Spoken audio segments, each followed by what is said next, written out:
नमस्ते सबको। नमस्ते। आज स्पेशली ड्रॉप आउट स्टूडेंट, जैसे कि मान लो क्लास 10 फेल, क्लास 12 फेल, बहुत सारा यहाँ में लड़का लोग है, युवा लोग, तो उन लोग के लिए अच्छा खबर है। हमारे अभी ईटानगर से आए हुए हैं, तो उन लोग बताएगा आप लोग कि ये स्पेशली उन लोग का आने का मकसद है दीनदयाल उपाध्याय ग्रामीण कौशल्य योजना। ये स्कीम का ऊपर में क्या क्या फायदा होगा, क्या क्या क्राइटेरिया है, ये बताने के लिए हमारे साथ ये दोनों ऑफिसर्स हैं, तो आप लोग को जानकारी देंगे उन लोग। सबसे पहले सर आप थोड़ा बता दीजिए आप लोग का डिपार्टमेंट और जो स्कीम है, क्या क्या उसमें क्या फायदा होगा, क्या नहीं, थोड़ा बताइए सर दर्शकों को।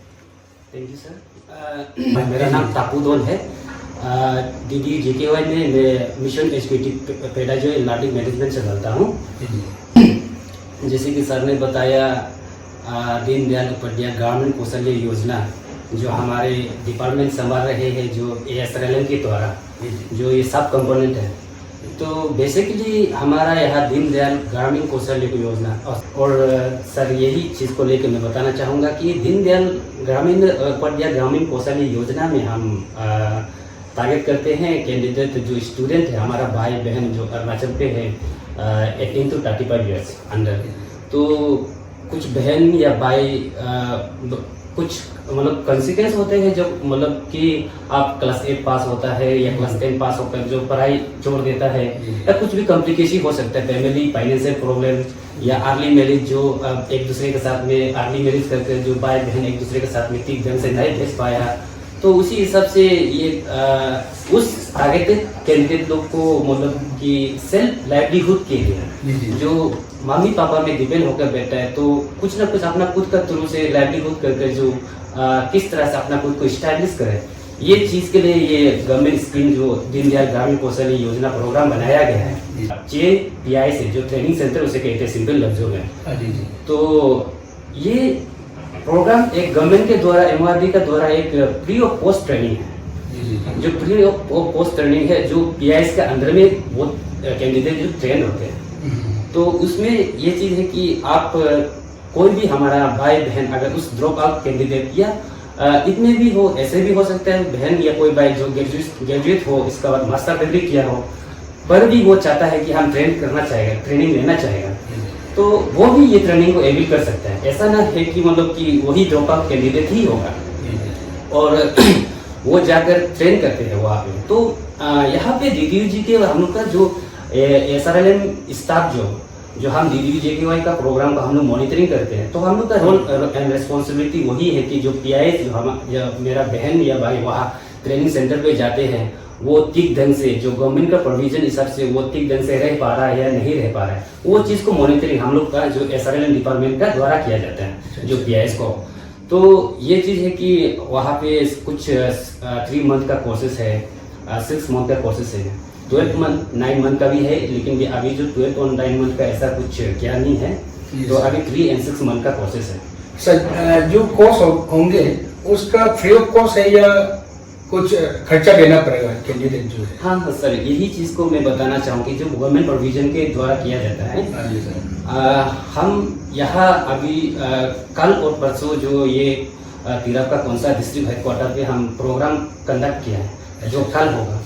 तो कल वही चीज़ को हम जो हमारा यहाँ से कुछ पब्लिक और PRI मेंबर और डिस्ट्रिक्ट एडमिनिस्ट्रेशन या पार्टिसिपेट करता है, तो हम प्रोग्राम को वहीं पर भी डिटेल से बताएंगे, लेकिन थ्रू आपका ये मीडिया के द्वारा विजन तिरप स्टूडियो के द्वारा मैं बताना चाहूँगा कि ये ट्रेनिंग जो फ्री ऑफ कॉस्ट है। जो कैंडिडेट जो कल वहाँ आएंगे, जो हमारा ट्रेड हम सेक्टर को बताएंगे कि हमारा 6 ट्रेनिंग सेंटर के अंदर जो ये ट्रेड जो चल रहा है, तो अगर कोई हमारा भाई बहन वो ट्रेड को लेकर जो दिलचस्पी होता है कि हाँ मैं भी ट्रेनिंग लेना चाहता हूँ, तो इसी द्वारा कि हम वहाँ पे रजिस्टर कर लेते हैं। तो रजिस्टर कर लेते हैं, उसके बाद में ट्रेनिंग जब हमारा PIs जो टारगेट मतलब कि एक बैच में जैसे कि 25 कैंडिडेट जरूरी होगा, तो उसी हिसाब से 25 कैंडिडेट मिल जाता है ट्रेनिंग चलाने तक।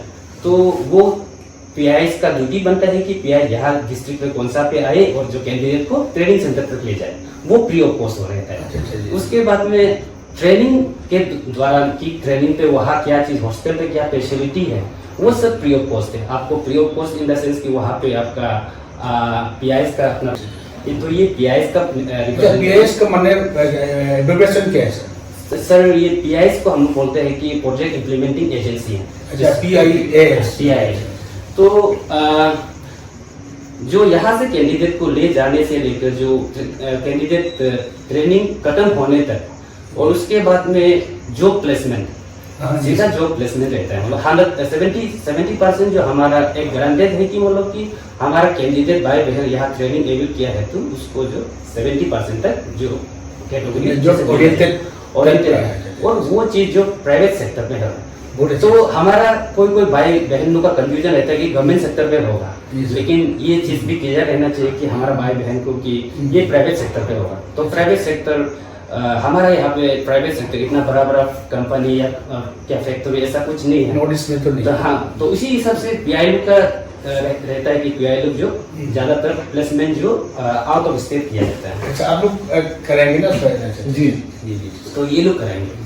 तो यही है कि मतलब ट्रेनिंग जो पूरा फ्री ऑफ कॉस्ट है। यहाँ से आपका ट्रेनिंग सेंटर तक जाना, ट्रेनिंग सेंटर के अंदर पहुँचने तक आपका हॉस्टल, बुक्स, आपका यूनिफॉर्म, बैग्स, वहाँ पे जो सोने का क्या तकिया और आपका हमारा भाई बहन क्या जो बॉक्स जो कपड़ा रखने में काम आता है वो चीज़। अनदर केस है कि मेरा भाई बहन दूसरा और कुछ लेकर आना चाहे, वो अपना खुद का प्रॉब्लम है, लेकिन भी वहाँ पे जितना तक जो एक नेसेसरी जो चीज़ है छोटा बहुत, वो चीज़ जो मतलब लाइफ क्या करने के लिए जरूरी, वो चीज़ तो वहाँ हॉस्टल फैसिलिटी में मिल जाता है। अच्छा सर, उसमें हॉस्टल फैसिलिटी एकोमोडेशन मिलेगा ना? जी, ये एक रेसिडेंशियल प्रोग्राम है।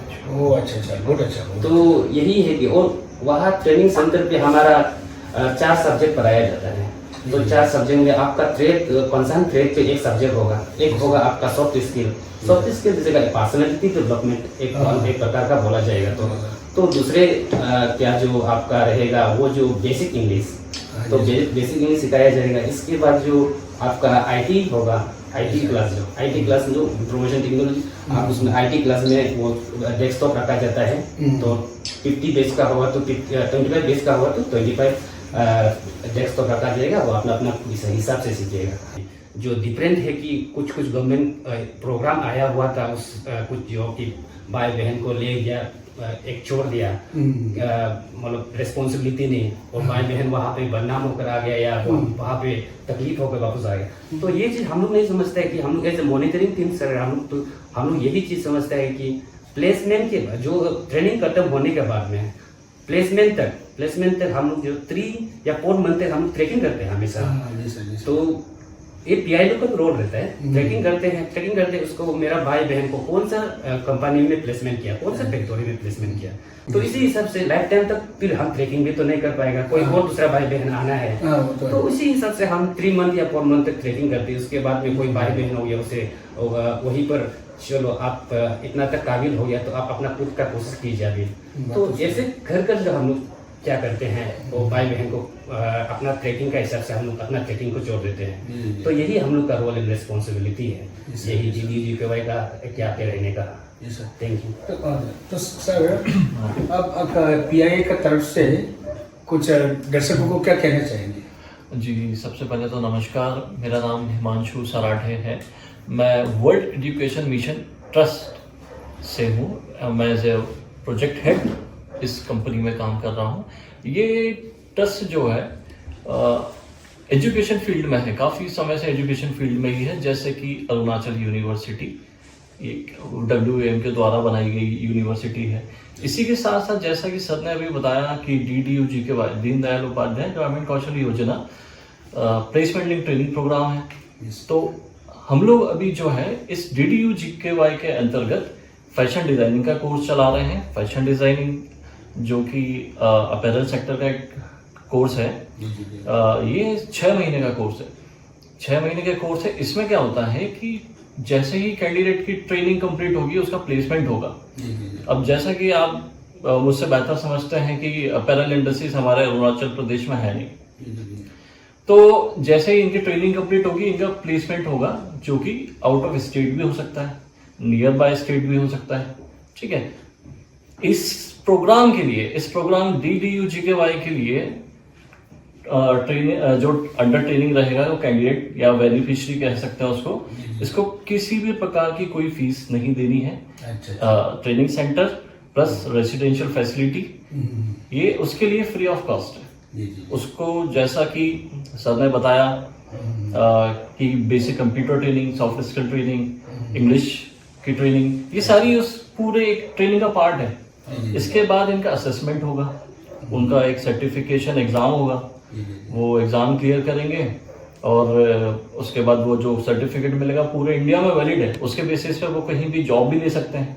अच्छा सर, एक सवाल, छोटा सा सवाल पूछना है आपको। अच्छा, क्राइटेरिया जो है जी, एजुकेशन क्वालिफिकेशन, बेसिक एजुकेशन कितना मैं अच्छा, ड्रॉप आउट स्टूडेंट के लिए मैं पूछ रहा हूँ, क्योंकि जी यहाँ जी पे बिल्कुल, ये सही क्वेश्चन है आपका। जैसे कि हमारे ट्रेनिंग सेंटर पे जिस ट्रेड की ट्रेनिंग दी जा रही है फैशन डिजाइनिंग की, इसकी एलिजिबिलिटी है 12th पास। इसके लिए 12th पास होना जरूरी है, तो ही वो इस स्कीम में एनरोल कर सकता है। तो 10 पास तो नहीं, 12 पास चाहिए ना उनके लिए। जी जी, ये सब एक प्रोजेक्ट की बात कर रहा हूँ अच्छा, मैं। जैसे कि कई सारे सब्जेक्ट्स हैं, ट्रेड्स हैं, ऑटोमोबाइल हो गया, आपका SMO हो गया, है ना, इन सब की एलिजिबिलिटी अलग है। 8th पास से लेके 10th पास, 12th पास, सारे कैंडिडेट इस स्कीम में अलग अलग सब्जेक्ट में एनरोल हो सकते हैं। जी, तो सर यही है कि हम थोड़ा पहले बता रहा था कि हमारे यहाँ 6 PIs चल रहा है, जो चल रहा है, तो वो इनका हो गया कि ये WA एजुकेशन मिशन का जो फैशन डिजाइन है, उसका आप जो एजुकेशन क्वालिफिकेशन के बारे में, तो वो इनका हो गया क्लास 12 पास। हमारा दादी हम जो चैरिटेबल सोसाइटी है, जो उसका ट्रेनिंग सेंटर जो निर्जुली पे है, तो उसका जो रिटेल सेल्स एसोसिएट का कोर्सेज ट्रेनिंग लेता है, वहाँ पे क्लास 8 पास है। तो जो क्लास 8 पास हो जाता है, वो जो वहाँ ट्रेनिंग एविल कर सकता है, और भाई या बहन वहाँ हॉस्टल रेसिडेंटल फैसिलिटी बॉयज या गर्ल्स दोनों के लिए है। इसके बाद आपका MM charitable trust, my mother charitable trust, जो वो जो उसका ट्रेनिंग सेंटर जो यूपिया पे है, ईटानगर का, अरुणाचल का अंदर ही है ना? हाँ, ये 6 तो है ना, 6 है, बाकी 2 जो बाहर पे है। अच्छा जी। तो MM चैरिटेबल ट्रस्ट जो जनरल ड्यूटी असिस्टेंट, जो नर्स को असिस्ट करता है, तो कोई बहन जो ये चीज़ें बहुत कंफ्यूज हो जाता है कि मतलब ये जनरल ड्यूटी असिस्टेंट सिस्टर का जॉब तो नहीं है क्या, हो गया? तो ऐसा नहीं है, ये नर्स को असिस्ट करता है। और प्लेसमेंट जो आपको कोई भी जगह पे प्लेसमेंट करता है, आपको थोड़ा पहले मैंने बताया। इसके बाद आपका उसका क्वालिफिकेशन है क्लास 10 पास, जनरल ड्यूटी असिस्टेंट का फॉर्मेशन हो जाएगा। तो SHG आने का मेंबर का अगर कोई फैमिली मेंबर होता है, तो वो उसका बेटा या बेटी जो उसका डॉक्यूमेंट का साथ में एविल कर सकता है। इसका बाद में अंत्योदय अन्न योजना AAY, ये कार्ड रहता है, तो उसका साथ में ये तो क्वालिफिकेशन के साथ में सपोर्टिंग डॉक्यूमेंट्स में ये लोग भी जाना चाहिए। और आइदर BPL कार्ड, तो हम अगर पेरेंट्स हो गया तो मेरा BPL कार्ड के अंदर में मेरा बच्चा का नाम होता है, तो उससे भी एविल कर सकता है। और आपका MG NREGA card, job card तो यहाँ मोस्ट प्रोबेबली तो होगा, तो जॉब कार्ड में 15 डेज का अगर वर्क किया होगा तो वो भी एलिजिबल है इस कैटेगरी में। ये चीज़ है कैटेगराइज वाइज जो ये क्या क्या है। तो सर हम कल जो प्रोग्राम होगा उसको ये डॉक्यूमेंटेशन को रिगार्डिंग, इसका बाद एजुकेशन क्वालिफिकेशन का रिगार्डिंग डिटेल बताएंगे। इसके बाद में थ्रू अभी ये क्या को लेकर जो आप भी अपना चैनल को इस माध्यम से ये क्वालिफिकेशन को भी डिटेल में बता दीजिए। ठीक है सर, अभी हम लोग अभी दर्शक को आप लोग सुना होगा, ये बहुत ही आप लोग के लिए फायदेमंद है और अवेल करना चाहिए ऐसा फैसिलिटी को, क्योंकि हम लोग सरकार के द्वारा बहुत जगह में किया है, लेकिन ऐसा मौका अभी जो आइडिया है हमको भी अच्छा से अभी पता चला है कि बहुत ही आप लोग के लिए फायदेमंद होगा, बेनिफिट होगा, इसलिए उसको अवेल करना जरूरी है। आप घर पर बैठ के ऐसे बैठने से बेहतर है, ये मौका को गंवाना नहीं है। ये ट्रेनिंग में जरूर अटेंड करिए। कल यानी 29 तारीख नवंबर उसका ट्रेनिंग होगा, देन 30 तारीख नवंबर में जो है आप लोग का इनरोलमेंट होगा, इसलिए ये ट्रेनिंग को आप लोग अटेंड जरूर कीजिए। Thank you so much. Thank you.